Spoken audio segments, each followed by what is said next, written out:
Good evening to all. So let's start the class second of our past prelims series. I hope you all are doing good, और I really appreciate कि more than 40-50 people have watched my last video. ठीक है, तो yesterday we did question number 1 to question number 20 of 2021 UPSC prelims paper. Today we will start from question number 20 and will solve up to question number 50. Many of the questions today are going to be completely knowledge based question, ठीक है, but still we will try to use some tricks and formulae to solve those questions. I promise you one thing today. Today's class is going to be very interesting, and some of the techniques that I am going to teach you today or regarding how to solve these questions, how to solve prelims paper, are completely new. I can bet you have not heard such tricks till now. किसी ने भी आपको ये tricks अब तक बताई नहीं होंगी. 2 से 3 ट्रिक्स मैं कम से कम ऐसी आज आपको बताऊंगा, ठीक है, और ना माने आप कहीं पे भी जाके चेक कर सकते हैं ये सारी चीज़ें जो मैं आपको बताऊंगा आज, 2-3 चीज़ें, ठीक है. तो स्टार्ट करते हैं हम, और आज आपको एक नया पर्सपेक्टिव ज़रूर मिलेगा कि how to solve the prelims P Y Qs, how to solve the prelims paper actually in the examination hall, ठीक है. तो please sit with the pen and paper as usual. Pen and paper को लेके बैठिएगा, क्योंकि मैं आपको जब बताऊंगा ट्रिक्स को नोट करने का, तो आपको ट्रिक्स नोट डाउन करने. और एक बात और, when you are going to write note down this tricks, please try to write that example also, because it happens कि we understand the things better with the help of examples. Okay, so if I am teaching you any trick and I am telling ki see this question we are going to solve using this trick, then please what you can do, you just pause the video there and note down that question also. Okay, so let's start. So this is question number 21. see the question number 21. आपको pause करना है video को और सोचना है कि if you were there in the examination hall, how you would have solve this question, then I will make you solve the question. Question number 21. See question number 21. Which one of the following is used in preparing a natural mosquito repellent. Natural mosquito repellent. So friends, this question is based on your general awareness. Yes, how I am saying this, why I am saying this, it is based on awareness. Most of you might have used this mosquito repellent whose name is what we say, this Odomas. Okay, you know कि Odomas, when you see the Odomas, उसके just on the front it is written it contains aloe vera and citronella oil. And you know this citronella oil, from which plant we get this citronella oil? We get this citronella oil from lemongrass. So you are preparing for the civil services examination, you are supposed to be aware about your surroundings, ठीक है. Suppose another question UPSC may ask you, suppose you all read urea. So most of the students which come from the farming background and even those not, you all have heard the name urea. But you know what is the percentage of nitrogen in urea? It is fixed and it is written in very bold letters on the packet of urea. It contains 46% nitrogen. So what is the percentage of nitrogen in urea? 46%. तो कल को ये question पूछ लिया, आप कहेंगे नहीं ये एकदम से कैसे पूछ लिया, तो it contains 46% nitrogen. So these are the general awareness things. You should be aware about the things that are going around you. Okay, ठीक है. Next question 22. Consider the following kinds of organisms: copepods, cyanobacteria, diatoms, foraminifera. Which of the following are primary producers found in the food chains of oceans? Primary producers, okay, means those are get eaten by someone else, those produce their own foods. Primary producers produce their own food. See, it is bit knowledge based question, but cyanobacteria, you all must have heard cyanobacteria. It is basically blue green algae, and blue green algae, they produce their own food. तो ये तो ठीक होगा ही होगा, जिसमें 2 वाला नहीं है, you can strike them down. Now in A and B there is confusion. If you know this copepods, what are copepods? They are zooplanktons. It is knowledge based question, I am already telling you. So if you don't know, then also it's fine. Zooplanktons. So zooplanktons are primary consumers. They are consumers, but question is asking it is producers. So it is also incorrect, first one. So first one is incorrect, then this B, 2 and 3 is the answer. Okay. Next question, question number 23. 1, 2 and 3. A hedgehog, marmot, pangolin. To reduce the chance of being captured by predators, which of the above organisms roll up and protects their vulnerable parts? तो इनमें से कौन सा है जो जब threat को face करते हैं तो they roll up their body, something like that, to protect themselves from those threats. hedgehog, इसका नाम आपको सुना होगा. They have scales on their body. ठीक है, they have scales on their body, and when threat is there they roll up like that. And pangolin, तो you must have heard about the pangolin because it is always in the news and in current affairs, especially of the regarding prelims, you must have read about the pangolin. ठीक है, if you know about the pangolin also, so it also have the same mechanism. It rolls its body to protect itself from the threat. Okay. So these two things if you know, 1 and 3, so at least you know ki 1 and 3 should be there. Okay, so it is only one option is there where 1 and 3 is there. So this is the option, this is the question here. अगर आपको मान लो hedgehog के बारे में पता नहीं होता, if you know only pangolin also, then also you could have cut out this one and this one, then 50-50 हो जाता है यहाँ पे. ठीक है, and I told you yesterday even if you are able to just cancel out one of the options, then also you will attempt that question. ठीक है. Next, come to the question number 24. See, with reference to the New York Declaration on Forests, which of the following statements are correct? It was first endorsed at the United Nations Climate Summit in 2014. We don't know. It endorses a global timeline to end the loss of the forest. Okay, maybe. It is legally binding. See, it is legally binding international declaration. Now, note down one trick. Note down the trick. What is the trick? Protocols versus conventions. Okay. Convention, what is convention? Convention is basically a framework. It is basically a declaration. जैसे UNFCCC, it is a framework on climate change. So you should note down conventions, framework, declarations. They are not binding. Okay, they are just frameworks. To implement them, we have protocols. Okay, so protocols operate the conventions. Okay, protocols put the conventions into operation. So protocols are like rule books.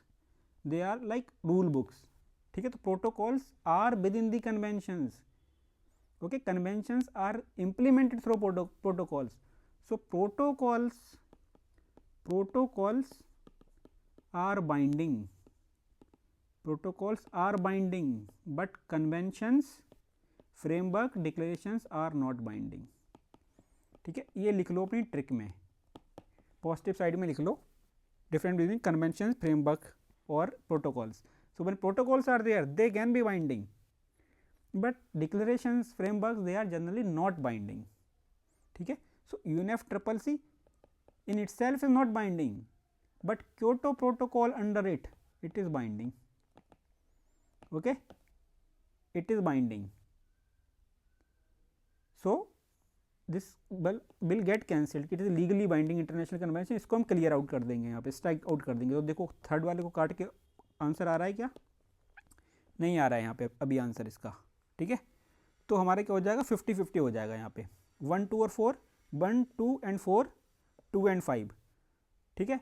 अब it endorsed by governments big companies indigenous communities नहीं पता। India was one of the signatories at inception ठीक है। अब 50-50 का यहाँ पे game हो गया है तो आपको कोई एक चूज़ करना पड़ेगा। इसका जो आंसर है वैसे 1 2 एंड 4 है लेकिन 50-50 तक आप इस ट्रिक को यूज़ करके पहुँच सकते थे यहाँ पे।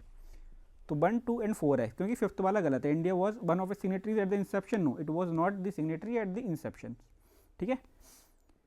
Next question magnetite particles. Magnetite particles अब यहाँ पे साइंस एंड टेक का क्वेश्चन है ये। मैग्नेटाइट पार्टिकल्स सॉरी इन्वायरमेंट क्या है। Magnetite particles suspected to cause neurodegenerative problems are generated as environmental pollutants from which of the following?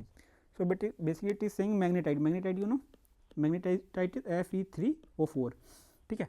Magnetite particles जो कि न्यूरोडिजेनरेटिव प्रॉब्लम्स को राइज मतलब जन्म देते हैं, they are generated as environmental pollutants from which of the following.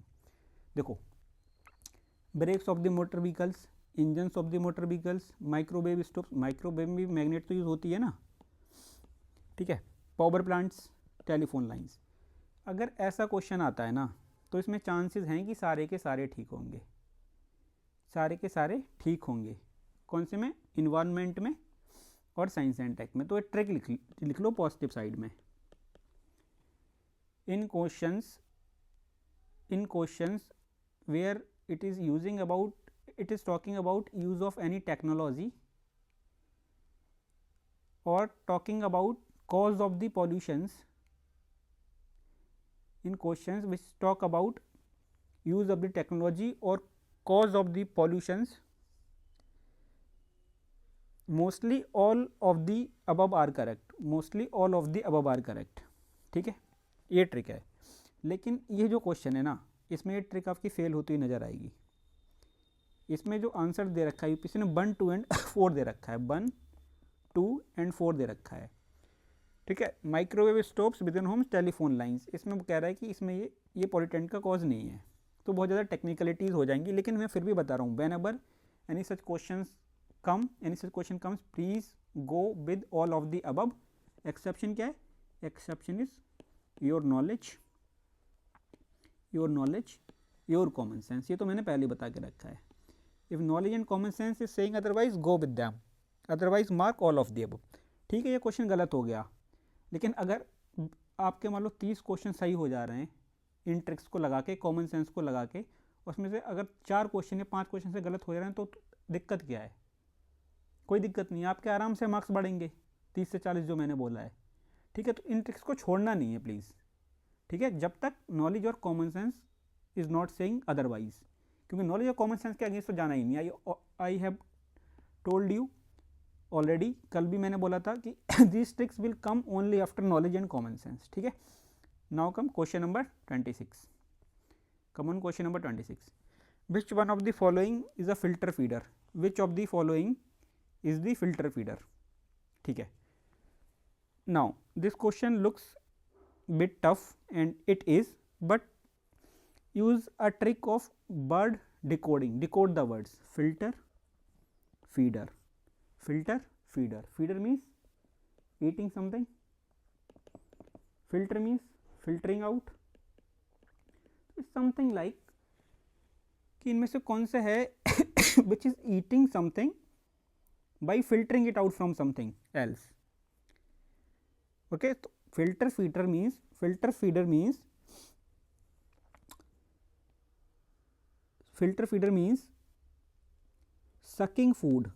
sucking your food means filtering your food out of water.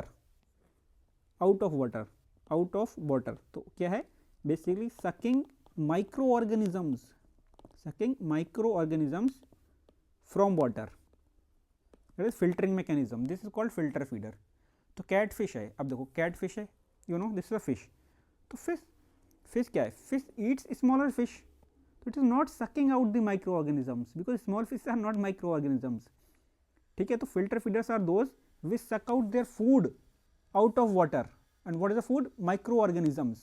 तो fish filter feeder नहीं होगी क्योंकि it is eating smaller fishes and they are not micro organisms. ऐसे ही pelican, pelican is a word, pelican is a word, ठीक है, तो वो भी ऐसे फिल्टर फीडिंग नहीं करेगी, क्योंकि वो भी क्या करेगी, छोटे फिशेज वगैरह को खाएगी। तो ना तो ए होगा ना डी होगा। Octopus, octopus you know octopus is a carnivore, वो तो आपने देखा ही है, ऑक्टोपस तो देखा ही है आप सब लोगों ने ना, कछुआ जो अपना होता है, तो वो तो देखा है, वो तो कार्निवोर होता है, तो वो भी ऐसे फिल्टर फीडिंग तो करता नहीं है, माइक्रो ऑर्गेनिज्म तो खाता नहीं है वो। तो बचा क्या, बचा oyster. If you have this knowledge, if you have this much common sense, then you could mark this question also correct, otherwise it is a tough question. नहीं आता है तो कोई बात नहीं है, ठीक है। सारे क्वेश्चन थोड़ी ना अटेम्प्ट करना है अपना को, 80-85 प्लस क्वेश्चन अटेम्प्ट करने अपने को, लेकिन ज़्यादा से ज़्यादा करने हैं जितना पॉसिबल हो सके। Now coming to the question number 27। Pause करिए वीडियो को, सोचिए कि आप लगाते तो क्या लगाते उसको, और मैं तो बता ही रहा हूँ उसका सॉल्यूशन क्या है। फिर in case of which of the following bio geochemical cycles weathering of rocks is the main source of release of nutrients to enter the cycle, ठीक है। बायोजियोकेमिकल साइकिल्स हैं, उसमें weathering of rocks सोर्स है nutrients को enter करने का cycle में, in which of the cycles, see carbon cycle, nitrogen cycle, phosphorus cycle, sulphur cycle, ठीक है। अब आपको समझना क्या है कि जो कार्बन है, carbon cycle is about the gas. तो यहाँ पर रॉक की बात क्या कहाँ से आ जाएगी कि रॉक की वेदरिंग हो रही है तो इस साइकिल में एंटर करेगा न्यूट्रिएंट, क्यों करेगा, कार्बन का मतलब कार्बन जो गैस है वो क्या आपको रॉक से मिलती है, नहीं। ऐसी नाइट्रोजन भी गैस है, तो वो क्या किसी जो रॉक होगा उसकी वेदरिंग होगी, जब वो टूटेगा तो वो क्या उसमें नाइट्रोजन साइकिल में एंटर करेगा, नहीं। Nitrogen cycle is about the plant से होता है, वो सॉइल से होता है डिकम्पोजिशन, ठीक है। और हमारे प्लांट्स को फिक्स करते हैं ना, नाइट्रोजन को हमारे प्लांट्स फिक्स करते हैं। अब क्या है, जो हमारी लाइटनिंग होती है, नेचुरल लाइटनिंग जो आसमान में होती है, उसके वजह से भी नाइट्रोजन फिक्सेशन हो जाता है। इसमें रॉक कहाँ से आया, rock is not the main source of release of nutrient to the nitrogen cycle. तो गैस वाली जो साइकिल है उसमें तो नहीं होगा, तो कार्बन साइकिल भी नहीं होगा, नाइट्रोजन साइकिल भी नहीं होगा। सल्फर इज ऑल्सो गैस, इसमें भी नहीं होगा। सल्फर डाइऑक्साइड वगैरह जो होती है उसमें भी नहीं होगा। तो बचा क्या, phosphorus, because we get phosphorus also from the rocks. So that is the answer, ठीक है। This is the way you have to think about the answers, ठीक है। Now come, which of the following are detritivores, which of the following are detritivores? What is detritivores? You know, these are those organisms which eat dead and decaying organic matter, which eat dead and decaying organic matter, dead and decaying organic matter, you know. So which of the following are detritivores? इनमें से कौन से हैं जो dead और decaying organic matter को खाते हैं? अर्थबॉम्ब तो आपको पता ही है सब लोगों को ना, हमने देखा है अर्थबॉम्ब बारिश वगैरह में निकलना शुरू हो जाते हैं, मिट्टियों में होते हैं, तो yes they feed on dead and decaying organic matter, true. You know, jellyfish, does fish eat the dead organic matter? It feeds on dead organic matter, generally fishes do not. Seahorse, what is seahorse? Seahorse is a fish, this is also fish. So these fishes eat smaller fishes, these generally eat smaller fish. So again this also does not feed on dead and organic matter, dead and decaying organic matter, no. So इसमें पहला वाला ठीक है, second और fourth से हम cancel out कर देंगे, सेकंड और फोर्थ वाले को कैंसिल आउट करते हैं यहाँ से, you will get answer 1, 3 and 5, 1, 3 and 5, this is the answer, ठीक है। सी हॉर्स को हॉर्स में समझ लेना, ये फिश है, शायद क्वेश्चन और भी पहले भी आ चुका है तो इसको थोड़ा ध्यान रखिएगा प्लीज़। अब देखो इस क्वेश्चन को समझो, common carbon metric supported by UNEP has been developed for, किस लिए डेवलप किया गया है? Common carbon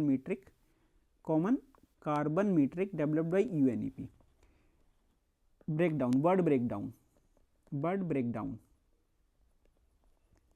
carbon metric, so it is something which is measuring the carbon, ठीक है। Related to measuring the carbon emissions basically CO2 equivalents. ठीक है, तो अब देखते हैं ऐसा कोई ऑप्शन है, assessing the carbon footprints of building operations. ठीक है, इसमें भी असेसिंग की बात कर रहे हैं, कार्बन फुटप्रिंट्स की। Enabling commercial farming entities around the world to enter carbon emission trading, no they are not talking about trading.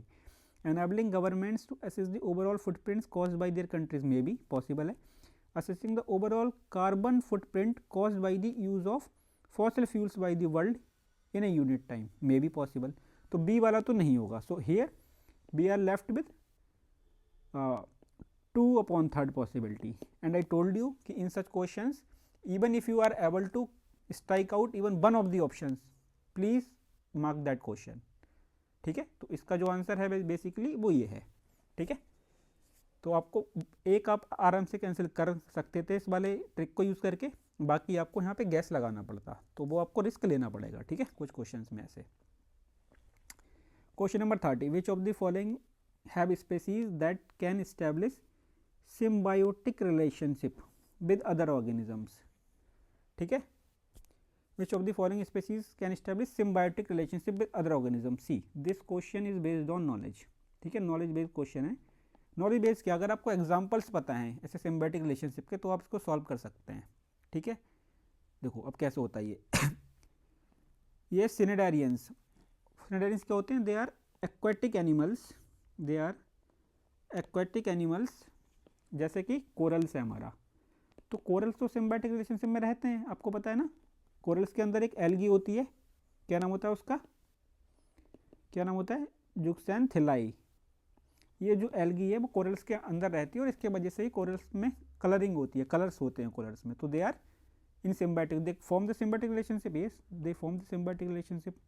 Protozoa, you know, in human guts also we have protozoa and they are beneficial to us, so this is also symbiotic relationship. Fungi, yes, they also form the symbiotic relationship, they are even known the champions of symbiotic relationship। ठीक है, तो ये भी ठीक है, तो इसमें क्या होगा आंसर? इसका होगा तीनों, ऑल 1 2 एंड 3। ठीक है, आपने इससे देखा होगा फंगस जो रहता है हमारे प्लांट के रूट्स जो होते हैं उनमें लग जाता है फंगस, तो they help each other to grow. ठीक है, तो इसका ही ऑप्शन रहेगा। इसका आंसर 1 2 एंड 3 तीनों रहेंगे। तो कुछ नॉलेज बेस्ड क्वेश्चन इसमें हैं बेसिकली आज के क्वेश्चन थोड़े, और कुछ क्वेश्चन हैं जो ट्रिक से हो जाएंगे आराम से। ठीक है, क्योंकि बेसिकली सारे क्वेश्चन तो ट्रिक से हो भी नहीं सकते।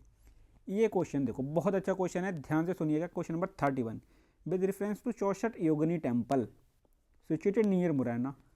सी, अब आपने ये कभी मान लो सुना ही नहीं है, you have never heard about the Chausath Yogini temple, then you might get a feel कि यार, oh you might get panicked कि oh I have not heard this question, now how I'll mark it। See, if you have not heard about this question, Chaussat Yogini temple thing you have not heard, you even don't know where is Morana। By the way, Morana is in Madhya Pradesh in Chambal area।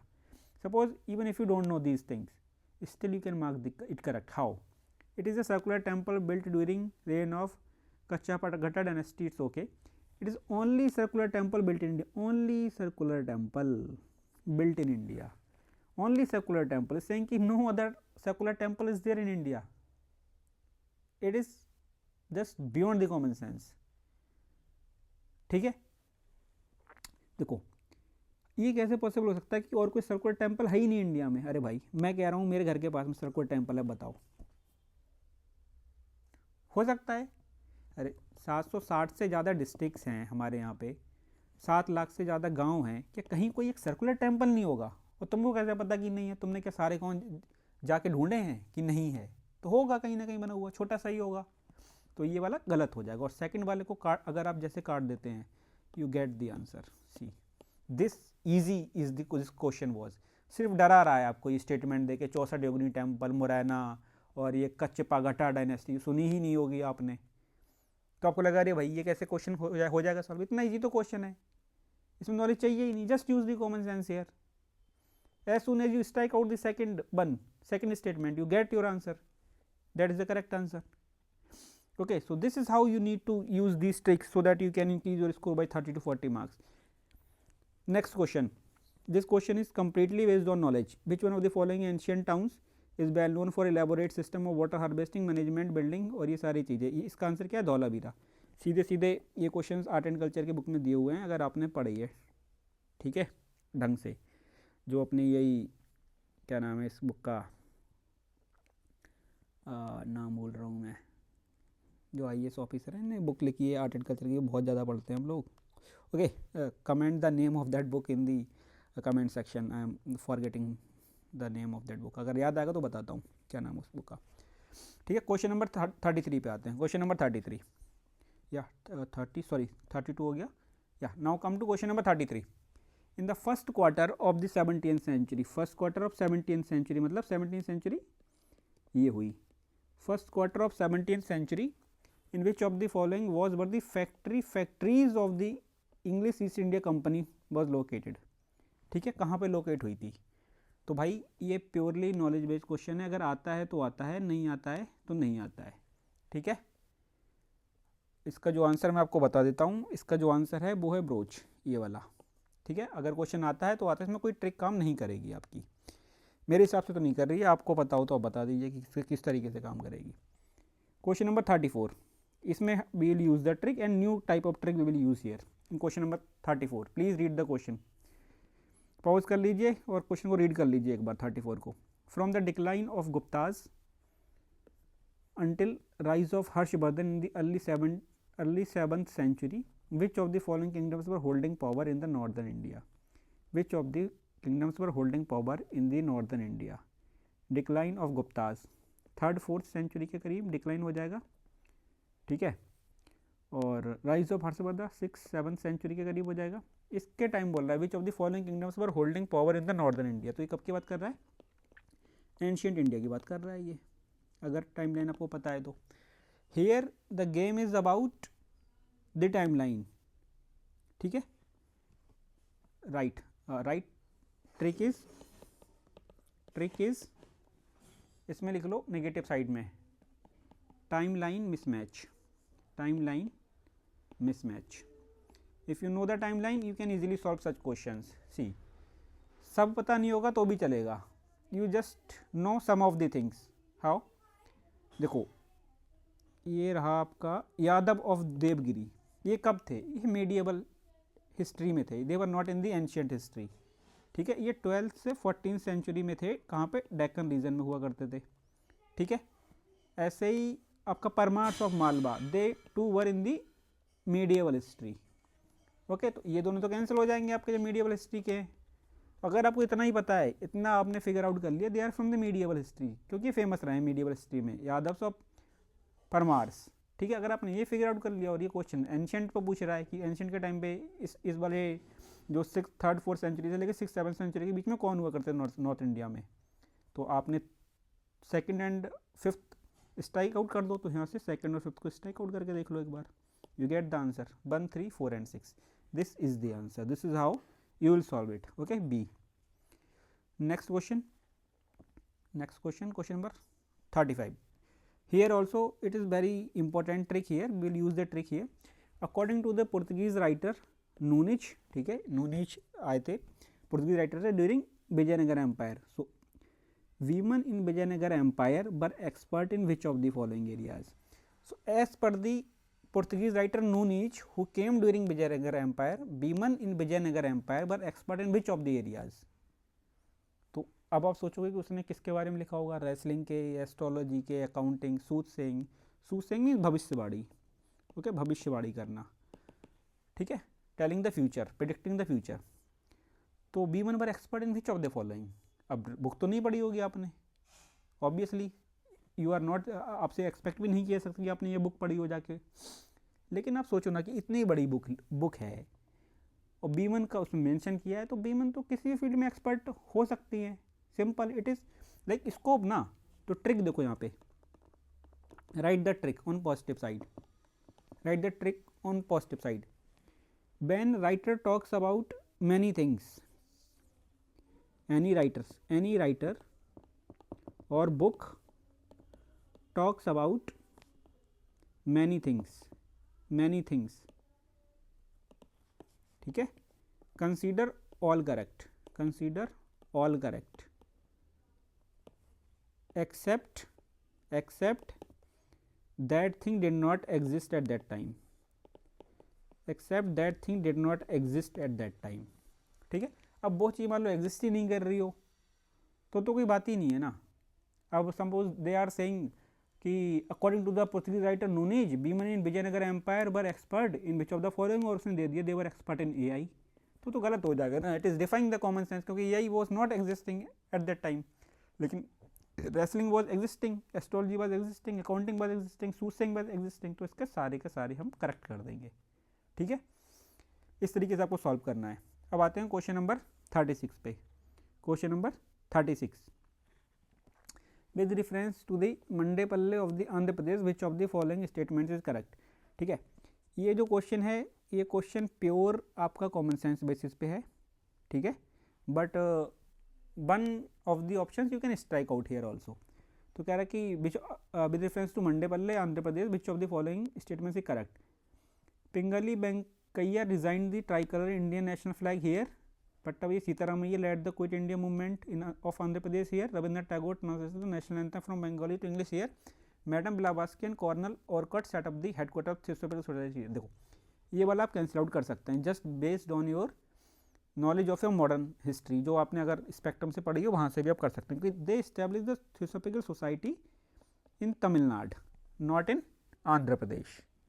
तो you can strike out one here, 1 out of 4। So again जो आपका 1/3 वाला game हो जाएगा, and we will attempt such questions. उसका जो correct answer है वो है रविंद्रनाथ टैगोर। ठीक है, I will request all of you to do one thing here. First, please subscribe the channel if you have not done it yet, and like the video if you are enjoying it.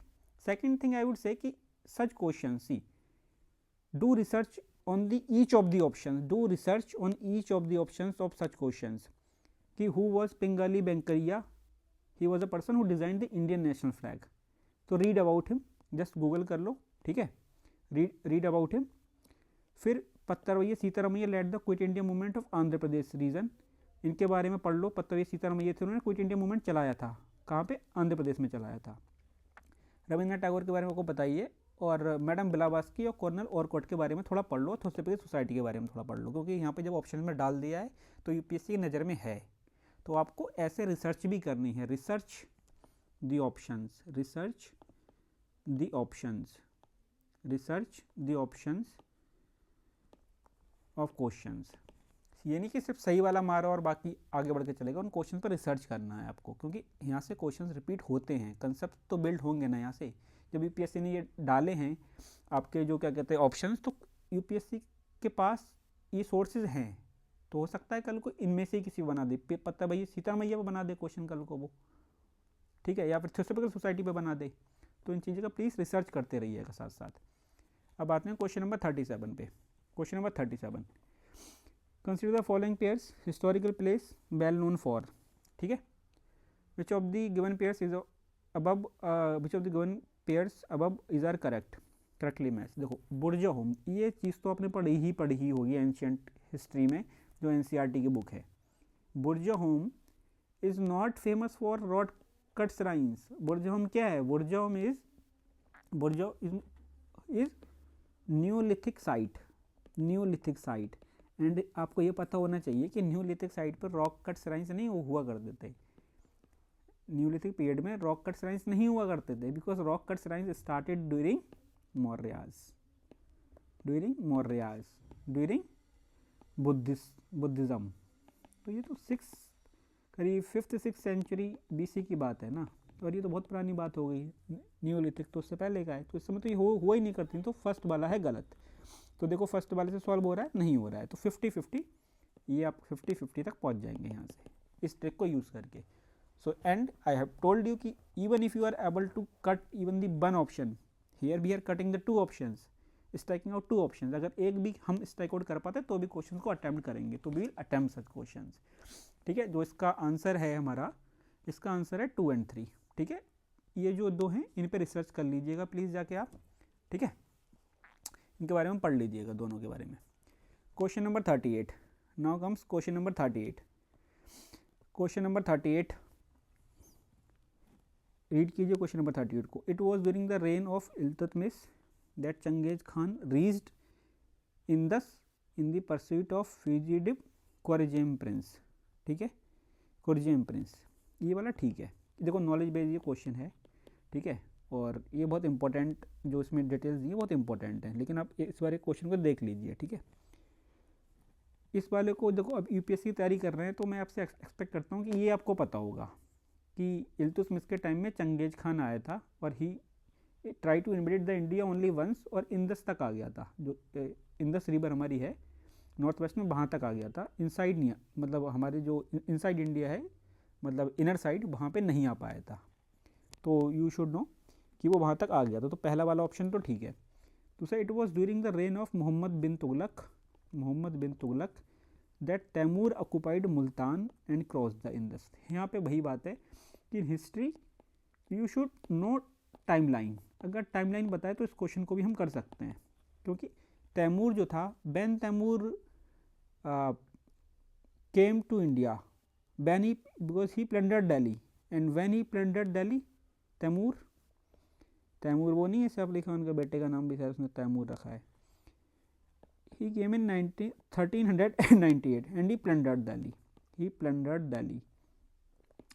वो कह रहा है कि मोहम्मद बिन तुगलक के time आया था, तो मोहम्मद बिन तुगलक के टाइम नहीं आया था, क्योंकि मोहम्मद बिन तुगलक का जो टाइम पीरियड था वो 1325 टू 1351। तो he came during later Tughlaqs, not Mohammad bin Tughlaq, ठीक है। तो ये वाला हमारा हो जाएगा गलत, सेकंड वाला। एंड पहला ठीक है, दूसरा गलत है, पहला ठीक है, दूसरा गलत है, तो इसका आंसर ये हो जाएगा। लेकिन मैं आपको थर्ड वाला भी थोड़ा समझा देता हूँ, ठीक है, कि इसमें वैल्यू एडिशन हो जाएगा आपकी नॉलेज में।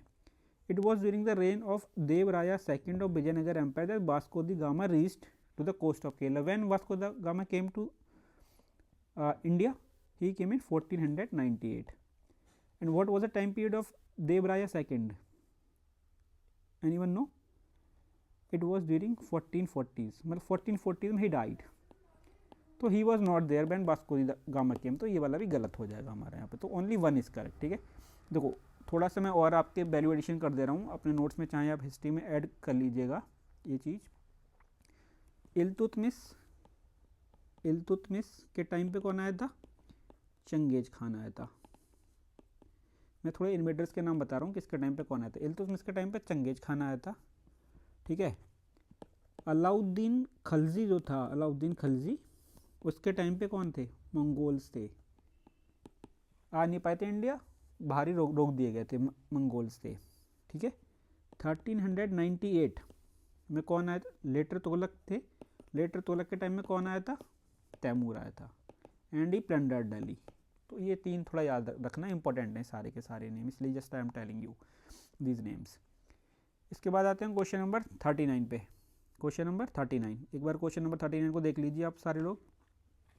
ये बहुत ही ज़्यादा इंपॉर्टेंट ट्रिक होने वाली है, and you will really love it, कि इतना आसानी क्वेश्चन कैसे हो सकता है। इस क्वेश्चन को देखो, it would be really difficult to answer this question if you don't know this trick.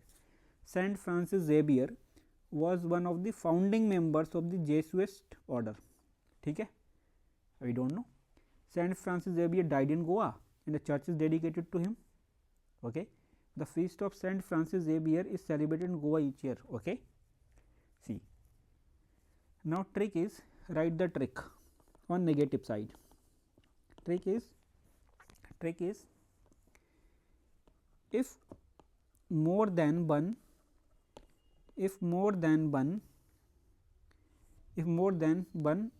fact is given in single statement, if more than one fact is given in single statement, then mostly that statement would be incorrect. क्यों?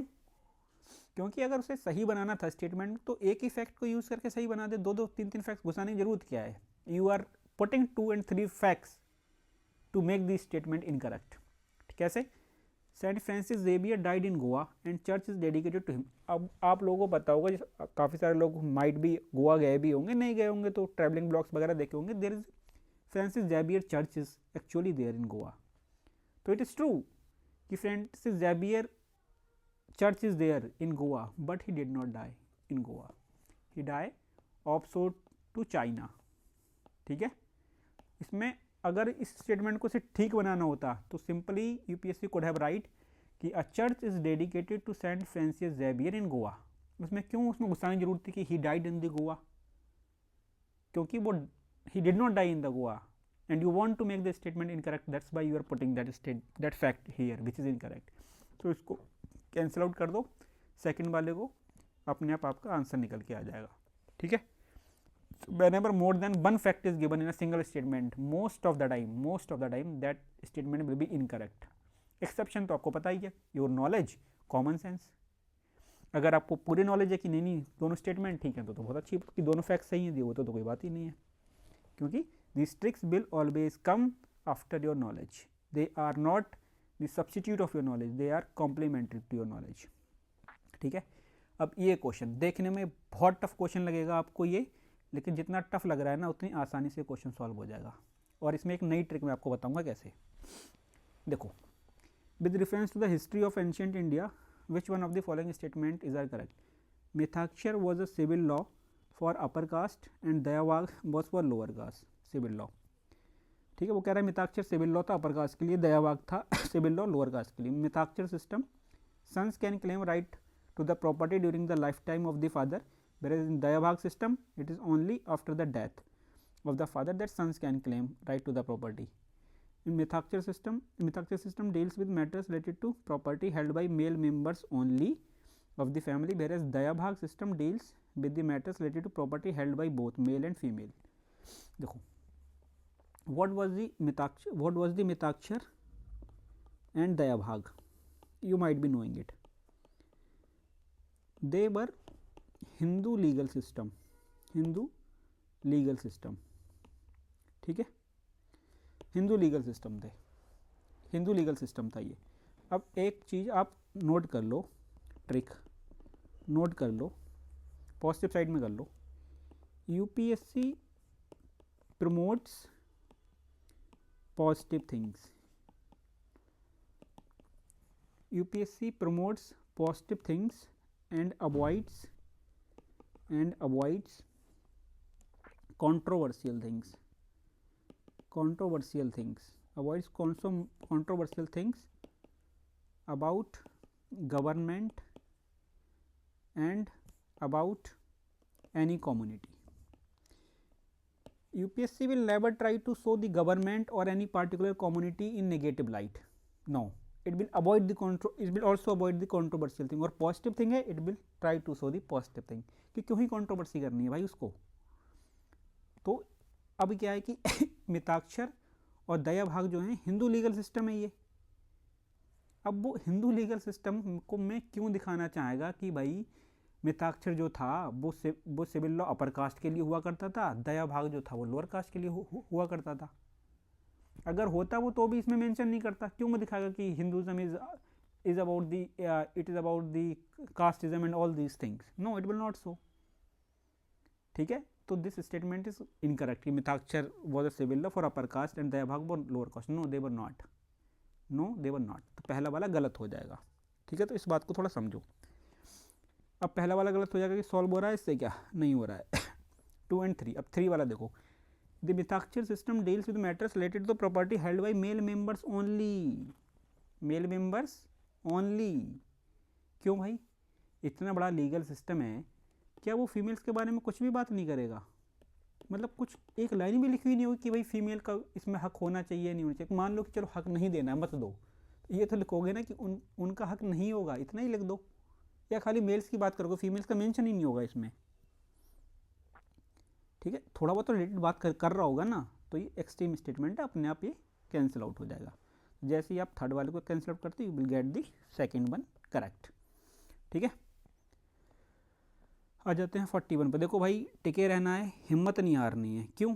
क्योंकि ये तो मुश्किल से 1 घंटे की video होने वाली है। If you can not sit for 1 hour with me here, how you will sit for 2 hours there in the UPSC prelims examination when no one is there to help you. यहाँ तो मैं आपकी help कर रहा हूँ ना, I am solving the question, you are just listening and taking the notes. तो मेहनत तो करनी पड़ेगी भाई।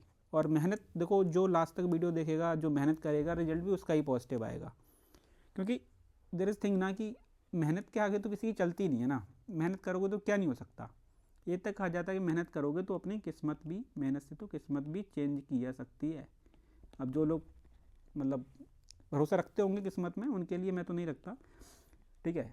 तो कहावत है ना कि एक क्या है कि खुद ही को कर बुलंद इतना, वो शायरी है, हाँ, खुद ही को कर बुलंद इतना कि हर तकदीर से पहले खुदा बंदे से खुद पूछे बता तेरी रज़ा क्या है। कि इतनी मेहनत करनी है, अपने आप को इस काबिल बना लेना है कि जब खुदा आपकी किस्मत लिख रहा होगा ना, तो वो तुम आपसे खुद ही पूछ ले कि बता अच्छा कि तू चाहता क्या है, क्या लिख दूँ तेरी किस्मत में मैं, इतना अच्छा तो आदमी है, तो इतनी मेहनत करता है, ठीक है। तो please do hard work, people से smart work, okay, I also believe in smart work, but smart work comes by the hard work जब करोगे तो आपको समझ आ गया कहाँ कहाँ गलतियाँ हैं, कैसे करके चीज़ें करनी चाहिए, तो that will get converted into smart work, ठीक है। तो both are needed, hard work is needed, smart work is also needed, hard work leads to smart work, ठीक है। और मेहनत तो करनी पड़ेगी, तो please be with me till end of the video. 10 question बचे हैं बस, फिर सब हो जाएगा, ठीक है। Come to question number 41। देखो ये क्वेश्चन नंबर 41 जो है ये प्योरली नॉलेज बेस्ड क्वेश्चन है, ठीक है। With reference to the history of ancient India, Bhavabhuti, Hastimalla and Kshemeshvara were famous. ये नेम दें कि 3 नाम दे के रखे हैं, एंड इट्स आस्किंग कि these 3 names are there, they were famous for what, who were there, ठीक है। तो इसका जो आंसर है मैं आपको बता देता हूँ, इसका answer is play rights. Knowledge based question आता है तो आता है, otherwise you can skip this question easily. Question number 42, question number 42, question number 42, read it, pause the video and think कि आप लगाते तो क्या लगाते इसका। Montagu Chelmsford reforms of 1919 recommended granting voting rights to all the women of the age of 21। वाह बेटा, इतने अच्छे हो गए अंग्रेज क्या कि they will give the voting rights to all the women in 1919 itself। अरे पहली बार तो आपने वोटिंग राइट दिया था हम लोगों को 1919 में, वहाँ कह रहे हो कि सारी वीमेन को दे दिया था, नहीं दिया था। अरे सारे मेल्स को ही नहीं दिया था, सारे वीमेंस को कहाँ से दे दोगे आप। वीमेन की तो स्थिति मेल से भी ज़्यादा ख़राब थी। At that time, voting rights were not given to all. They were given to those who were educated, who had property, ठीक है। These two were the thresholds there। तो ये गलत हो जाएगा, ठीक है। Government of India 1930 gave women reserve seat, they gave the women reserve seat in the legislature। यहाँ तो बहुत सारे लोगों को रिजर्वेशन दिया था ना, SC, ST, Anglo Indian, Anglo Europeans और बीमन, ठीक है, बहुत सारे लोगों दिया। तो ये वाला ठीक है, पहला वाला गलत है, पहला वाला गलत है, दूसरा वाला ठीक है। तो this is the answer there. एक बात मैं इंटरेस्टिंग बात आपको बताता हूँ, if you know these foreigners like western countries teaches about the equality, women empowerment and all these things. I know many problems are there in India, I am not denying it, but let me give you some interesting facts. US got the independence, did it give the universal adult franchise means voting right to women in the starting when it got independence? No, it did not.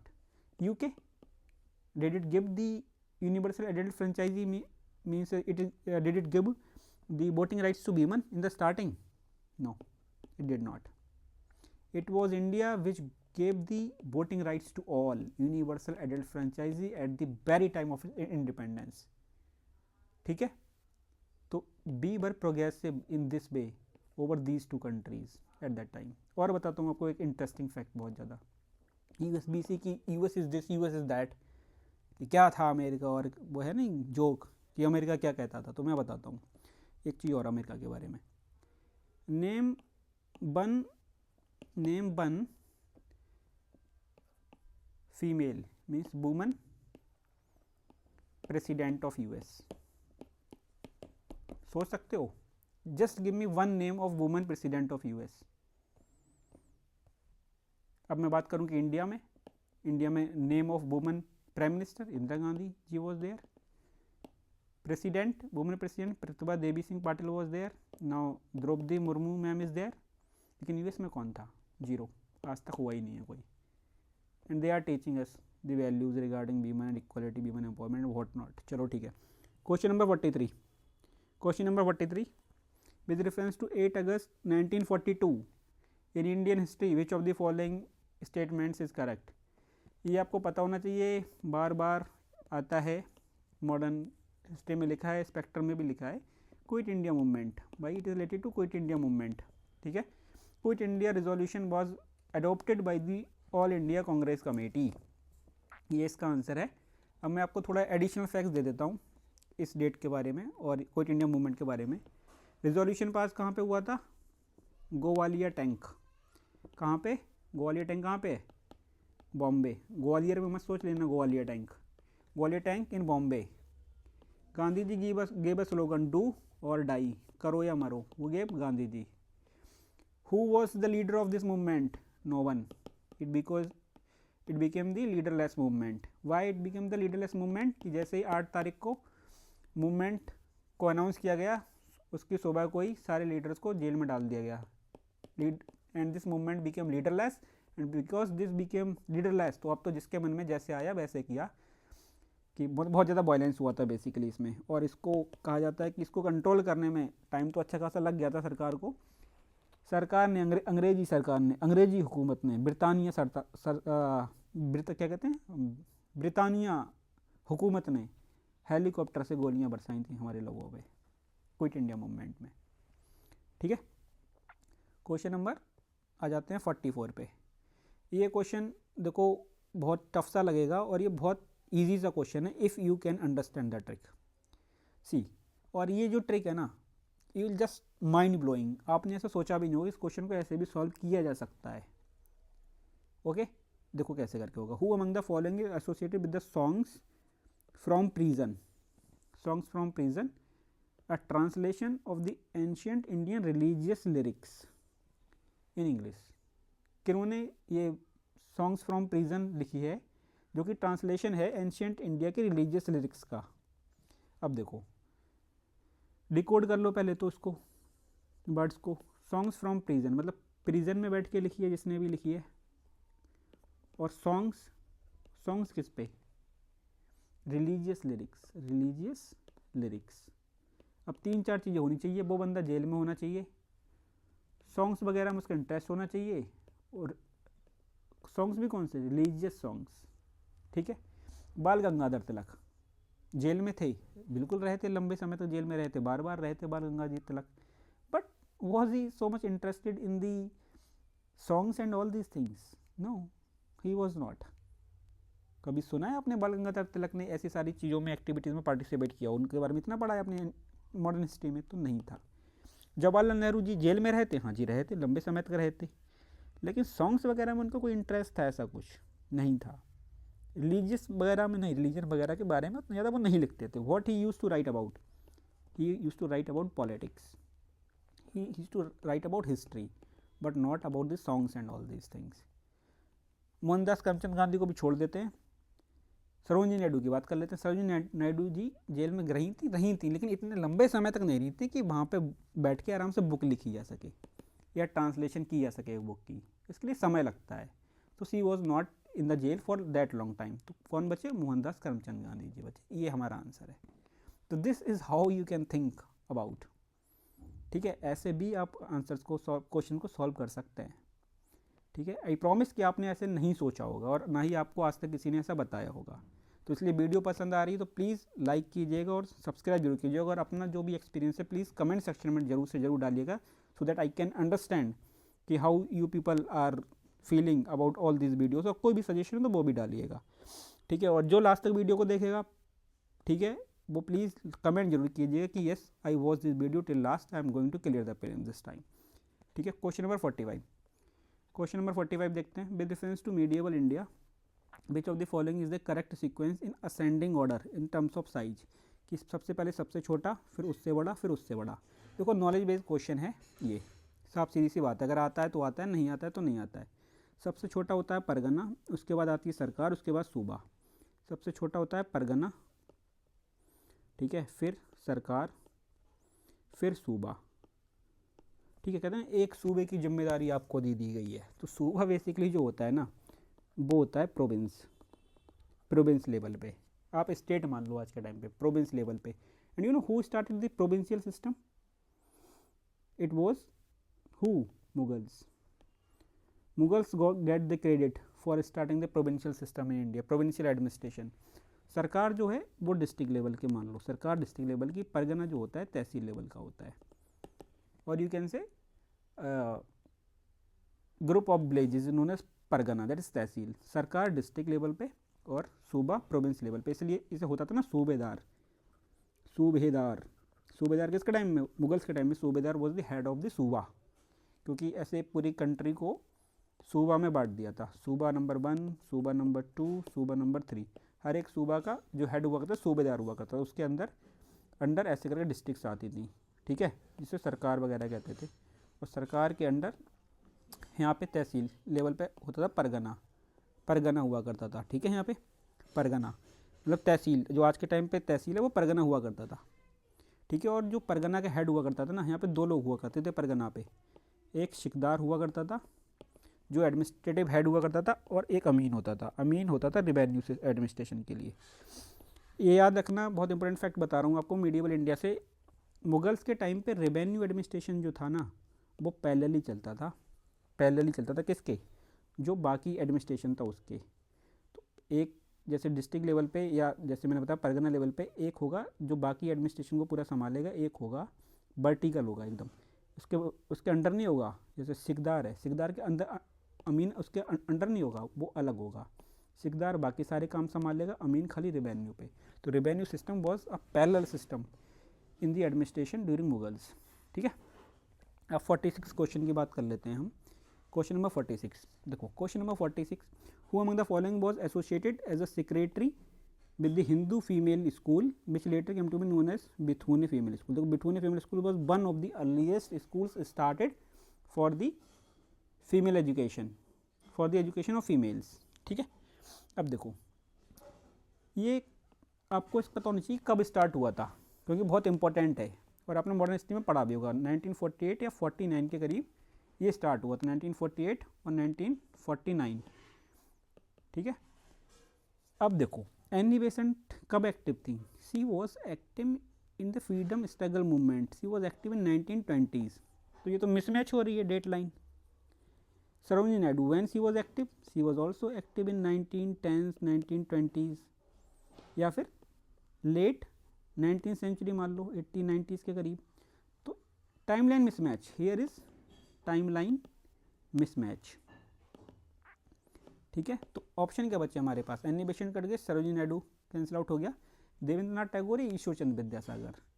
तो आपको पता होना चाहिए Ishwar Chandra Vidyasagar was more associated with the education of the womens. तो ये हमारा सी लगा देंगे. बी और सी में 50-50 हो जाएगा. Ultimately you will go with the C, क्योंकि Ishwar Chandra Vidyasagar was more active about the women education. अगर आपको पता हो, उन्होंने बहुत सारे स्कूल्स वगैरह भी खोले थे. ठीक है, क्वेश्चन नंबर 47.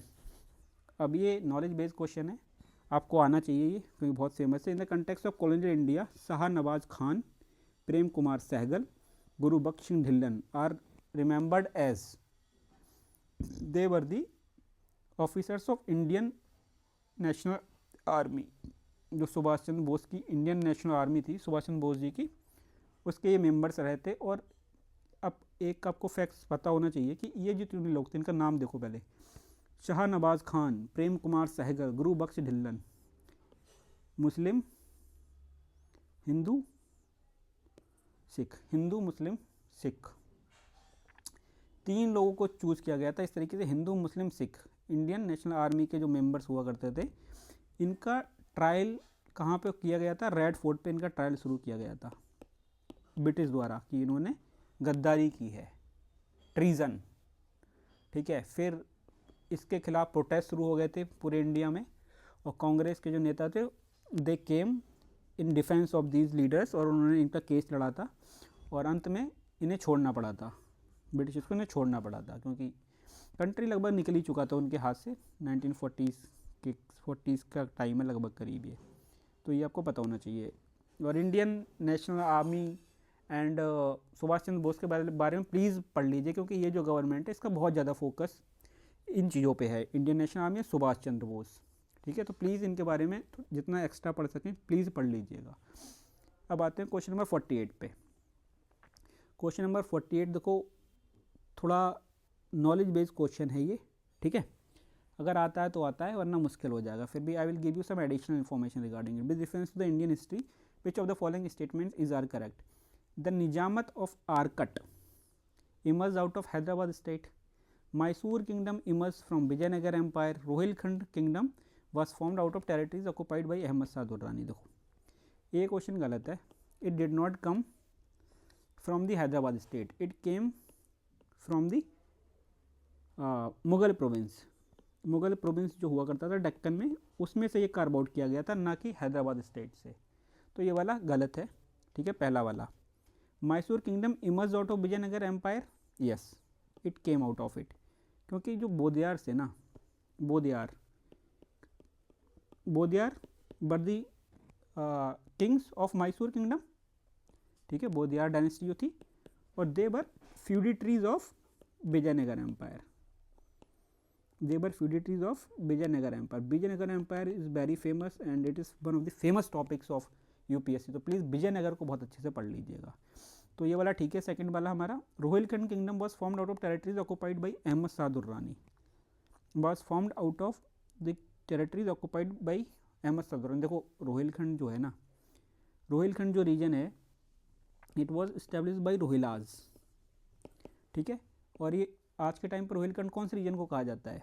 जो बरेली यूपी में हमारा है, बरेली, रामपुर, इधर शाहजहाँपुर हो गया, Pilibhit, this is Rohilkhand reason.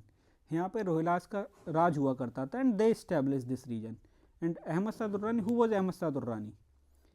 Ahmad Shah Durrani was Ahmad Shah Abdali. And who was Ahmad Shah Abdali?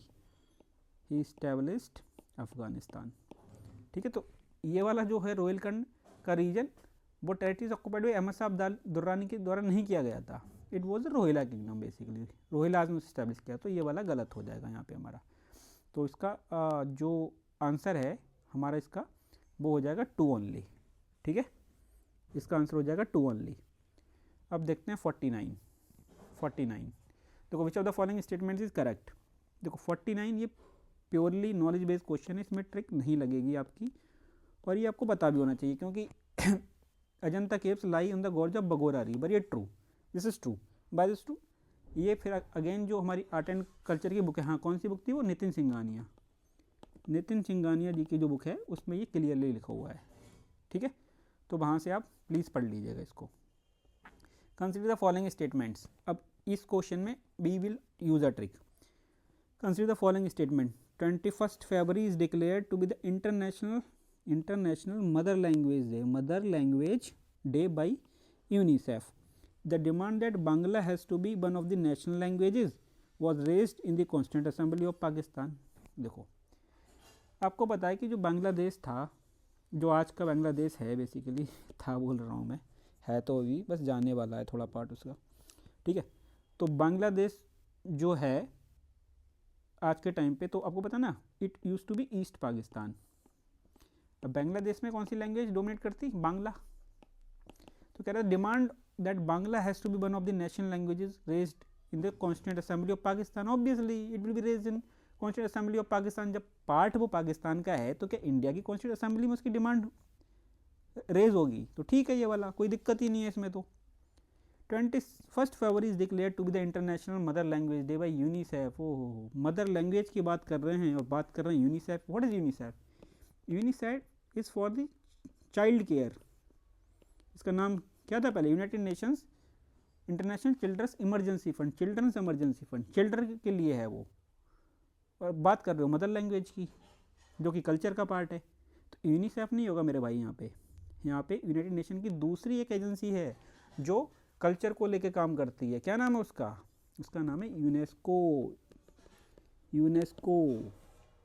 ठीक है, तो यूनिसेफ की जगह यूनेस्को होगा. अब एक ट्रिक लिख लो यहाँ पे इसी बात पे. ट्रिक नेगेटिव साइड में डाल लो. Whenever there is name of any organization given, whenever name of any organization is given, please get suspect of it.